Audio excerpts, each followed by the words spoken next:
मैं वंदे मातरम भी बोलूँगा, भारत माता की जय भी बोलूँगा, जो चाहेंगे वो बोलूँगा। लेकिन भाई, मेरे हिंदू भाई, आप सब खुश रहिएगा।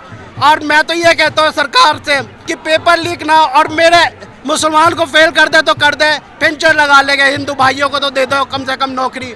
कम से कम मेरा दोस्त तो, मेरा हिंदू भाई दोस्त जो है वो तो पढ़ लिख के डॉक्टर बन जाए या कुछ भी बन जाए, वही हमारी मदद कर देगा। सही बता रहा हूँ मैं। मुसलमान हिंदू ना करे और पढ़ाई पे सिर्फ ध्यान दे, अपने बच्चों की पढ़ाई पे ध्यान दे।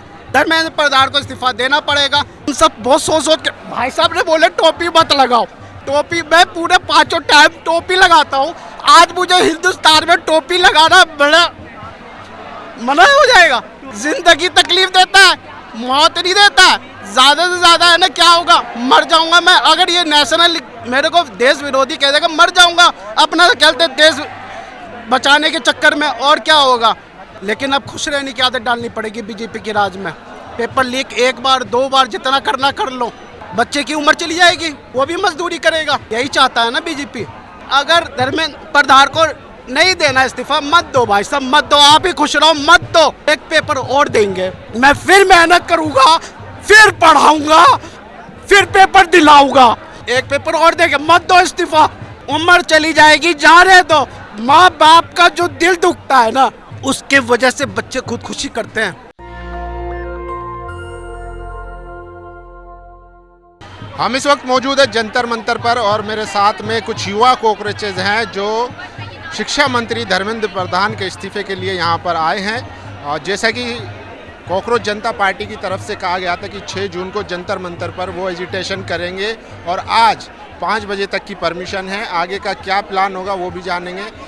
क्यों आप लोगों को जंतर मंतर पे आना पड़ा? हम यहाँ पे जो है अपनी आवाज़ उठाने आए हैं। जो धर्मेंद्र प्रधान है, जो कि एजुकेशन मिनिस्टर है, उनका इस्तीफे के लिए आए, क्योंकि वो नाकामयाब रहे हैं।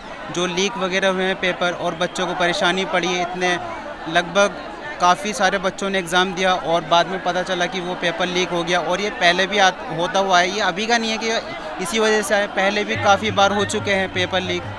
बट ये हर बार होता गया, बट हर कोई नहीं सहता हर बार। तो इस बार ये आवाज़ बनी है जनता कॉकरोच पार्टी की, एक लेके चल रहे हैं सब क्योंकि इससे सबके सब इससे अपने आप को एक मिला जुला फील कर रहे हैं, क्योंकि दबाया गया है सभी को उस वजह से। लेकिन काफ़ी मुसलमान कह रहे हैं कि जो मुसलमान हैं वो इससे दूर रहें, क्योंकि ऐसा होता है कि अक्सर प्रोटेस्ट में मुसलमानों पे सारा वो डाल दिया जाता है इल्ज़ाम, और फिर उनको जेलों में बंद कर दिया जाता है। तो इस बात का डर नहीं है आपको? देखिए, देश के लिए अगर कुछ भी करना पड़े, देश के हित में अगर कुछ करना पड़ रहा है, तो मुझे नहीं लगता वो हिंदू मुसलमान या सिख ईसाई को किसी को पीछे रहना चाहिए।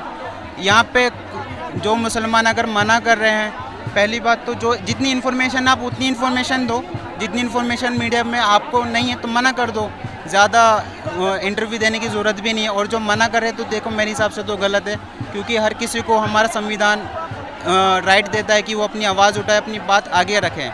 क्योंकि ऐसा होता है कि अक्सर जो है सारा ब्लेम मुसलमानों पर डाल दिया जाता है। सीएए का जो आंदोलन हुआ था उसमें अभी भी जो आरोपी थे वो जेलों में बंद हैं, उनकी जमानत तक नहीं हो रही है। तो वही तो, उसी चीज़ के लिए तो हमें सही गलत का जो हमें आवाज़ उठानी है, उसकी तो आवाज़ उठानी है हमें। आवाज़ अपना राइट तो है ना हमें आवाज़ उठाने का, वही तो रखनी है आवाज़। अब मुसलमान है, वो मना कर रहे हैं कि भाई नहीं करना चाहिए, अब पीछे नहीं हो जाएंगे वो, उनकी बात कौन उठाएगा? वो नहीं आएंगे तो यहाँ पे फिर उनके लिए कौन जाएगा? बताइए आप। तो डर नहीं है? देखिए, अगर नहीं, डर तो नहीं है, जेल में डाल देंगे, मार देंगे, ज़्यादा से ज़्यादा क्या हो जाएगा। लेकिन बाद में ये होगा कि मतलब आज से 40-50 साल बाद में बात उठेगी कि उस टाइम पे आप क्या कर रहे थे। जैसे ये बोलते कि 70 साल पहले ये हुआ वो हुआ, तो उस टाइम पे मैं बोल दूंगा कि हाँ मैं गया था वहाँ पे, मैं इसलिए आया हूँ, मैं अपना काम वाम छोड़ के मैं वाकई में इसलिए आया हूँ कि मैं गया था वहाँ पे, सिर्फ इस ताकि सनद रहे कि हाँ हम लोग, हाँ मैं गया था वहाँ पे, मैं ये बोल दूंगा बस। तो क्या जवाब शिक्षा मंत्री कह रहे हैं कि भाई हमने एश्योर कर दिया है कि अब पेपर भी जो है वो सेना लेकर जाएगी, अब पेपर लीक नहीं होंगे, अगर होंगे तो उन पर कड़ी कार्रवाई? देखिए, सेना का जो काम है वो सुरक्षा के लिए है, वो सेना से आप इधर उधर के काम करा के उनको टाइम वेस्ट ही मुझे लगता है। जिसका ये काम है उसको ही ये काम करना चाहिए, पूरी ईमानदारी से करना चाहिए। अगर वो नहीं कर रहे हैं तो इसकी अकाउंटेबिलिटी कौन लेगा, उसको तो आगे आना चाहिए। सेना का जो सुरक्षा का काम है, अब सेना ही सारे काम करने लगी तो फिर ये तो राष्ट्रपति वाला मामला हो गया कि भाई वही सब चीज़ें कर रहे हैं, तो हम लोग क्या कर रहे हैं फिर? आप लोग क्या कर रहे हैं? आप लोगों को क्यों भेजा हमने वहाँ पे? वोटिंग वगैरह होती है ना, वोट वगैरह होता है, क्यों भेजा आपको वहाँ पे? आपकी कैपेबिलिटी है, आप यहाँ पे माइक लेके खड़े हैं क्योंकि आपका ये काम है, तो आप अपना काम कर रहे हैं, तो हर किसी को अपना काम करना चाहिए। क्या लग रहा है आपको, उम्मीद है इस्तीफा होगा? देखो पूरी उम्मीद है हमें तो सरकार से पूरी उम्मीद है। क्या कहेंगे आप? जी, तो हम तो यही कहते हैं कि मेरा भाई भी इसने ना कहते हैं नीट का एग्ज़ाम दिया था और उसको मजदूरी करके हमने, एक तरह से कहते हैं ना मजदूरी करके, काम करके हमने है ना अपना चड्डी बनियान फाड़ के उसको पढ़ाया लिखाया। ठीक है, अलग से वो कोचिंग रहता था, अलग से रहता था, अलग से रूम में रहता था, उसका खर्चा होता था, बहुत मुश्किल से है ना पैसा बचा बचा के तो हमने उसको दिया। और आपको यकीन नहीं होगा, जब पेपर लीक हो जाता है ना, उसके लड़के जो एग्ज़ाम देता है उसके घर वालों को कितनी तकलीफ़ होता है कि इतनी मेहनत से हमने है ना पढ़ाया लिखाया और लीक हो गया। बच्चा है ना अपने घर वालों की तकलीफ़ देख कर है ना खुदकुशी करता है। एक बात बता देता हूँ आपको, बच्चा है ना अपने चारों तरफ उसके माँ बाप भाई बहन जो रोते बिलखते देखते हैं ना कि इतनी मेहनत से, सही बता रहा हूँ, सुबह से लेकर शाम तक मजदूरी करके आके पढ़ाता है और पढ़ाने के बाद जब लीक हो जाएगा तो क्या गुजरेगा माँ बाप पे? आपको डर नहीं लग रहा, कह देंगे कि ये पाकिस्तानी है, इंटरनेशनल है, विदेशी ताकतें हैं? जिंदगी तकलीफ देता है, मौत नहीं देता है। ज़्यादा से ज़्यादा है ना क्या होगा, मर जाऊंगा मैं। अगर ये नेशनल मेरे को देश विरोधी कह देगा, मर जाऊंगा अपना कहते देश बचाने के चक्कर में, और क्या होगा। एक बात बता देता हूँ मैं, रोना आता है रोना। अब देखिए भावुक हो गए हैं, देखिए रुक जाइए थोड़ा, भावुक हो गए। सोचिए कि आज मुसलमानों को किस तरीके से टारगेट कर, आज़ादी नहीं है। हम सब बहुत सोच के, भाई साहब ने बोले टोपी मत लगाओ, टोपी मैं पूरे 5 टाइम टोपी लगाता हूँ। आज मुझे हिंदुस्तान में टोपी लगाना बड़ा मना हो जाएगा, डरूंगा मैं। तो जहादी है, देखो भैया टोपी लगा के आ गए, अबे ये जहादी है, बच कर रही हो बे इससे। यार ये क्या ड्रामा चल रहा है हिंदुस्तान में?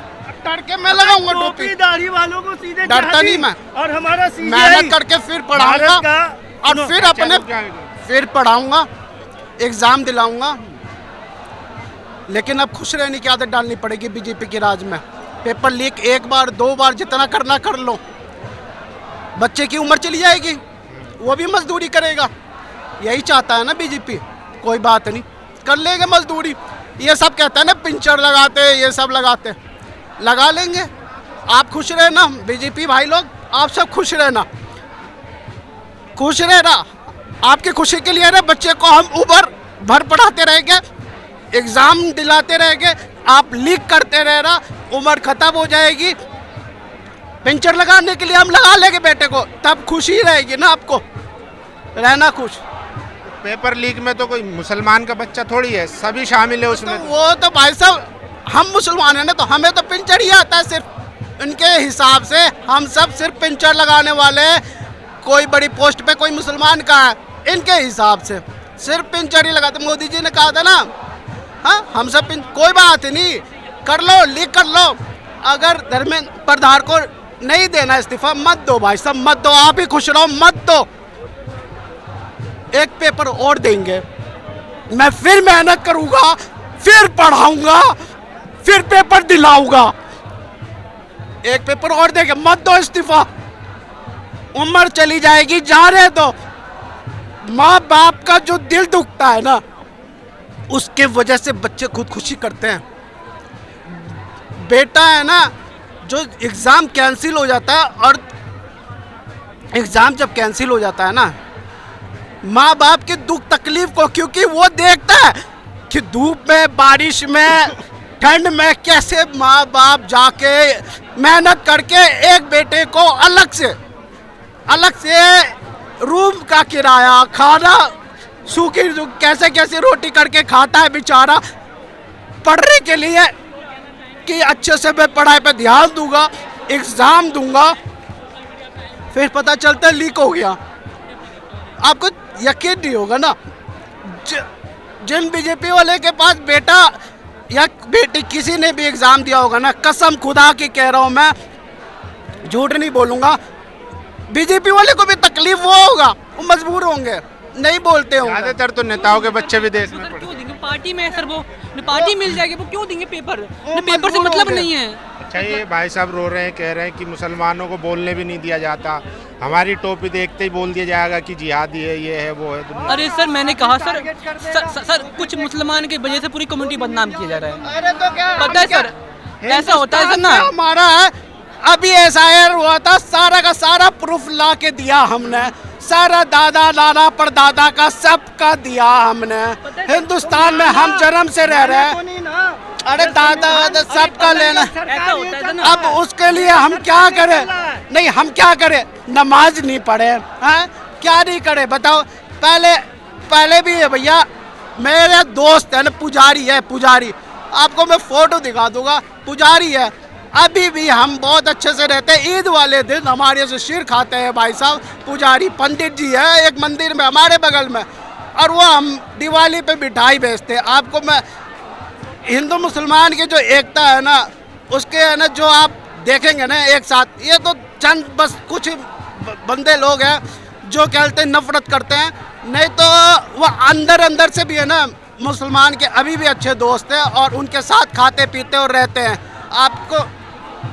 मैं हिंदू मुसलमान करना ही नहीं चाहता, मैं इस चीज़ पे बोलना नहीं चाहता, लेकिन ये बस मेरी टोपी पे बात आ गई थी तो मुझे माफ़ करिएगा कि मैंने बोल दिया होगा।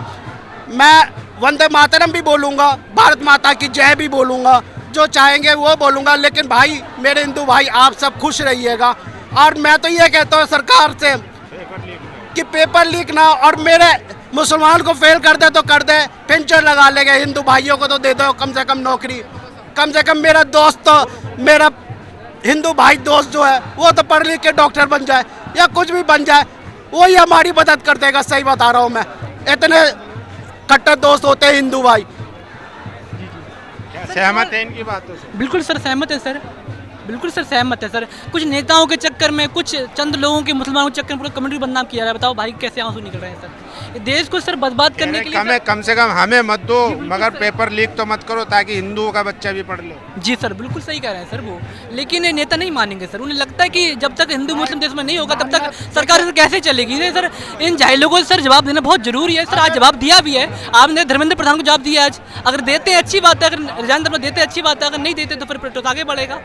सर बताओ सर, पिछले 10 साल में 89 पेपर रिलीज हुए सर। अगर हिंदू भाई अभी भी मैंने कहते मुसलमान हिंदू ना करे और पढ़ाई पे सिर्फ ध्यान दे, अपने बच्चों की पढ़ाई पे ध्यान दे दे, कसम से कह रहा हूँ मैं कि नहीं, धर्मेंद्र प्रधान को इस्तीफा देना पड़ेगा। हम इसलिए नहीं चाहते कि वो है ना कहते पेपर लीक करवा दिया, हम तो इसलिए चाहते कि वो अगर हटेगा कोई दूसरा आएगा ना तो बहुत ध्यान से एग्जाम दिलाएगा। जब है ना सर जैसे लोग हैं, सोनम बख्शू जैसे लोग हैं, दिव्य कंदे जैसे सर लोग हैं, वो सर चुनो ना मंत्री के रूप में, मुख्यमंत्री रूप में, लेकिन सर उनको चुनने वाले नहीं है जो लोग। प्रधान की बात नहीं है, ये नरेंद्र मोदी की बात है। मोदी जी क्या कर दिए? अरे टीम का कैप्टन कौन है? टीम का कैप्टन नरेंद्र मोदी है ना। वो तो कह चुके हैं मॉनिटर करेंगे। अब हम राजनाथ सिंह बोल चुका कि हमारे इसमें सिस्टम ही नहीं है रिजाइन देने का। आपको नहीं पता है क्या? बोला है नहीं बोला राजनाथ? आप क्यों प्रोटेस्ट कर रहे हैं जब सिस्टम नहीं? अरे तो अब जब हमारे बच्चे जो है जाग चुका है, हमारे बच्चे का पेपर लीक हुआ है और आज पहली बार लीक नहीं हुआ है, ये 12 साल से लीक होते हैं, 200 पेपर लीक हुआ है। ये लोग तंग हो गया है, ये दिन रात हिंदू मुस्लिम करता है, इससे पेट भरने वाला नहीं है, इससे देश चलने वाला नहीं है।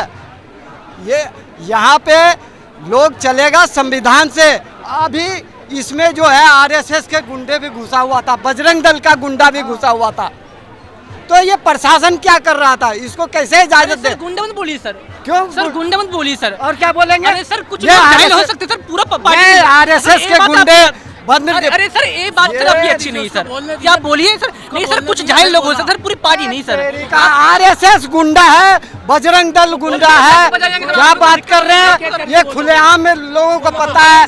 बजरंग दल गुंडेबाजी करता है, आरएसएस गुंडेबाजी करता है। लोग हो सकते हैं। मुद्दे की बात करो यार, बात ये है, सुनो क्या कहेंगे? मुद्दे की बात ये करता है। जो मैं सिंपल ये कहना चाहूँगा कि छात्र डिग्रियों से झोले भर रहे हैं, परीक्षाओं की तैयारी में छात्र डिग्रियों से झोले भर रहे, परीक्षाओं की तैयारी में दधीची बन हड्डियां गला रहे और आखिर में पेपर लीक बन जाता दस्तूर है, गणतंत्र अभी दूर है, गणतंत्र अभी दूर है। तो ये जो रिपब्लिक है, रिपब्लिक ऑफ इंडिया, ये पेपर पे तो है, लेकिन कहीं ना कहीं जो है आज भी युवा हताश हैं, मजबूर हैं और सुसाइड करने के लिए कहीं ना कहीं मजबूर है, परेशान हो रहे हैं, उनकी मांगे नहीं सुनी जा रही है, पेपर लीक पे पेपर लीक हो रहे हैं और एजुकेशन जो व्यवस्था है वो पूरी तरह से चरमरा गई है। तो उनकी बात जब तक आप नहीं सुनोगे, 60 to 65% युवाओं की बात अगर आप नहीं सुन रहे हैं तो मुझे नहीं लगता कि देश विकसित भारत आप बना पाएंगे। विकसित भारत के लिए एक विकसित एजुकेशन सिस्टम की ज़रूरत है और एजुकेशन सिस्टम के साथ साथ एग्रीकल्चर एंड अदर इशूज़ पे भी भारत को सशक्त होकर आने की ज़रूरत है। हम भी चाहते हैं भारत विकसित बने, हम भी चाहते हैं देश बहुत ऊंचाइयों पे जाए, लेकिन यार कैसे जाएगा? सिर्फ ऊपर ऊपर कहने से तो नहीं जाएगा, उसके लिए आपको एक मुकम्मल कॉन्क्रीट व्यवस्था की जरूरत होगी। इस तरह से पेपर लीक होते रहे तो मजाक बन जाएगा भारत का पूरी दुनिया में। चलिए, तो देखिए ये लोगों का रिएक्शन है, खासकर मुस्लिम समुदाय का रिएक्शन आपने देखा। वो नाराज़ हैं और परेशान भी हैं और निराश भी है कि किस तरीके से आज उनको एंटी नेशनल या उनकी दाढ़ी टोपी पर लेकर जो है उन पर फप्तियाँ कसी जाती है। लेकिन उनका कहना है कि कम से कम हमें ना सही, जो हमारे समाज में हमारे साथ रहते हैं, जो हिंदू हैं, सिख हैं, कम से कम उनके लिए ही पेपर लीक पर रोक लगा दी जाए या धर्मेंद्र प्रधान जो शिक्षा मंत्री हैं वो इस्तीफा दे दें। बाकी आप लोगों की क्या राय, अपनी राय जरूर दीजिए। कैमरा पर्सन तौहीद के साथ जंतर मंतर, नेशनल दस्तक, दिल्ली। नेशनल दस्तक की आपसे गुजारिश है कि अगर इसको बचाना चाहते हैं तो नेशनल दस्तक को सब्सक्राइब करने के लिए रेड कलर के सब्सक्राइब बटन को दबाएं, फिर बेल आइकन की घंटी दबाएं। नेशनल दस्तक को बचाने के लिए बहुत जरूरी है कि हर खबर को शेयर करें, लाइक करें, कमेंट जरूर करें।